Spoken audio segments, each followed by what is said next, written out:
ইউটিউবে ভিডিও দেখে ২০২৩ সালে ছোট পরিসরে হাঁসের খামার করেন চুয়াডাঙ্গার দামনহুদা উপজেলার কলাবাড়ি গ্রামের মোনাজাত আলী। প্রথম বছর তিনি ৬,০০০ হাঁস পালন করেন। এতে প্রত্যাশার চেয়ে বেশি লাভ হওয়ায় পর্যায়ক্রমে খামারের পরিধি ও হাঁসের সংখ্যা বৃদ্ধি করেন। বর্তমানে তার খামারে ১৮,০০০ খাকি ক্যাম্বেল জাতের হাঁস রয়েছে। হাঁস পালন করে ভাগ্য বদল করা অনেক সহজ বলে মনে করেন এই উদ্যোক্তা। বর্তমানে হাঁস লালন পালন করে বছরে ৫ থেকে ৬ কোটি টাকা আয়ের স্বপ্ন দেখছেন খামারি মোনাজাত আলী। যদি ১০০ হাঁস আপনি পালন করেন, ১০০ হাঁসে আপনার হচ্ছে প্রতিদিন আপনার হলো মিনিমাম ৫০০ টাকা আয় হবে। তো সেই ক্ষেত্রে যদি আপনার হলো বাড়ির কাছে যদি মাঠ চড়ানো জায়গা থাকে, যেমন ধানের জমি অথবা হলো শামুকের জমি যদি থাকে, এগুলা খালি আপনার যদি ১০০ হাঁসে ৮০টা ডিম পড়ে, তাহলে তো আপনার সবই লাভ হবে। এটা তো আপনার খরচ যাচ্ছে না। এটা হলো যদি শামুক বা ধান পাই তাহলে ফিড খাওয়ানোর দরকার নাই। তো আপনারা যদি মনে করেন করবো যে বাড়ির আশেপাশে যদি একটা ছোট বিল থাকে বা পুকুর থাকে বা ধানের জমি থাকে বা মাছ চড়তে পারে, তাহলে আরো ভালো হবে। তাহলে আপনার ফিড খাওয়ানো লাগবে। তো এরকম যদি হাঁস পোষেন, তাতে আপনার মনে করেন যে এই ১৮,০০০ হাঁসে দেখা যাচ্ছে ৫ থেকে ৬ কোটি টাকা আশা করা যায় লাভ করতে পারবেন, যদি প্রোডাকশন আপনি আনতে পারেন। খামারের কাজের সাথে জড়িত সহযোগীরা জানান, হাঁস পালন অনেকটা ঝুঁকিমুক্ত ও খরচ কম। কাছাকাছি জলাশয় থাকলে সেখান থেকেই বেশিরভাগ খাবার খায় হাঁস। জলাশয় না থাকলে কৃত্রিমভাবে অল্প পানিতেও হাঁস পালন সম্ভব। হাঁস পোষা অনেক সহজ। আপনার লোকজন কম লাগে, খাবার কম লাগে, পরিশ্রম কম, সব দিক দিয়ে কম। হাঁস সবচেয়ে লাভজনক বেশি। আমরা ২০ জন পুরুষ মহিলা দিয়ে আছি। সকাল থেকে আইসে ডিম তোলা, হাঁসকে খাবার পানি দেয়া, এই যে চাতাল মাতাল ধোয়া, সাফ করা, পরিষ্কার করা, হাঁসগুন দেখাশোনা করা।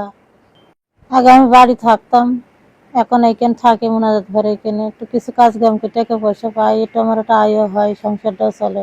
২০ টাকা হলো দেখা যাচ্ছে আপনার আছে একটা হাঁসের পিছনে আপনার বছরে ৯০০ টাকা খরচ হয়। আপনার ২২০ পিস যে ডিম দেয়, তাও দেখা যাচ্ছে ২৫০০ টাকা একটা হাঁসের পিছনে দিয়ে বছরে আয় হবে। সেই ক্ষেত্রে দেখা যাচ্ছে হাঁসের ব্যবসা ভালো লাভজনক ব্যবসা। পুষ্টি পারলে লোকজন নিয়ে ভালো করে করা যায়, পোষা যায়, খোঁজ খবর নেওয়া যায়, তাহলে হাঁসের ব্যবসা লাভজনক ব্যবসা। সারা বছরে নির্দিষ্ট কয়েকটি টিকা দেওয়ার মাধ্যমে হাঁস পালন অনেকটা ঝুঁকিমুক্ত করা সম্ভব। তাছাড়া জেলা প্রাণী সম্পদ বিভাগ সার্বক্ষণিক তাদের দেখাশোনা করে পরামর্শ দিচ্ছে। হাঁস পালন বা হাঁসের ডিম একটা সম্ভাবনাময় খাত। আমাদের খামারিরা এই হাঁস পালন করে অনেকেই ভালো লাভবান হচ্ছে। যারা সঠিকভাবে করতে পারবে তারা ভালো লাভবান হবে, কারণ হাঁস প্রকৃতি থেকে কিছু খাবার তারা খেতে পারে। এতে করে খাবার খরচ অনেক কমে যায়। আর আমাদের প্রাণী সম্পদ থেকে আমরা এদেরকে বিভিন্নভাবে সহায়তা করে থাকি।